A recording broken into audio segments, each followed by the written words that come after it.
एक दफा एक लूमड़ की दुम पे पत्थर आ गिरा और उसकी दुम कट गई। एक दूसरे लूमड़ ने जब इसे देखा तो पूछा, ये तुमने अपनी दुम क्यों काटी?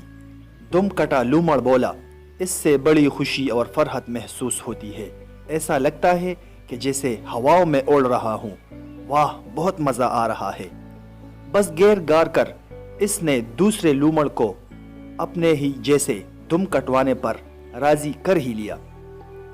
उसने जब ये दुम कटाई की मुहिम सर कर ली तो बजाय सुकून के शदीद किस्म का दर्द महसूस होने लगा।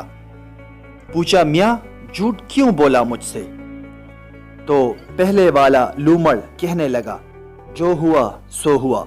अब ये दर्द की दास्तान दूसरे लूमड़ों को सुनाई तो उन्होंने दुम नहीं कटवानी और हम दो दुम कटों का मजाक बनता रहेगा।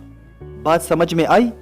तो ये दोनों दुम कटे पूरे बरादरी को ये खुशकुन तजुर्बा करने का कहते रहे।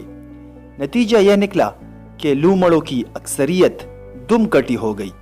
अब हालत ये हो गई कि जहां कोई दुम वाला लूमड़ दिखाई देता उसका मजाक उड़ाया जाता। दोस्तों, इस छोटी सी कहानी में हमारे लिए एक सबक पोशीदा है। जब भी फसाद आम होकर फैल जाता है, अवाम नेकोकारों को इनकी नेकी पे ताने देने लग जाते हैं और अहमक लोग इनका मजाक उड़ाते हैं।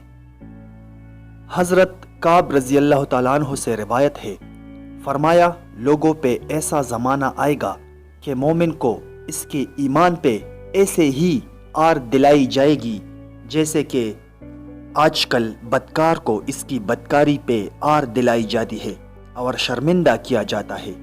यहाँ तक कि आदमी को तंजिया कहा जाएगा कि वाह भाई, तुम तो बड़े ईमान और फ़क़ीहा बंदा हो।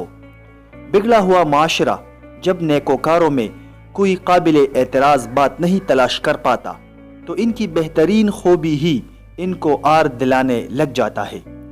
क्या लूत अलैहिस्सलाम की कौम ने नहीं कहा था, निकाल दो लूत के घर वालों को अपनी बस्ती से, ये तो बहुत नेक बने फिरते हैं।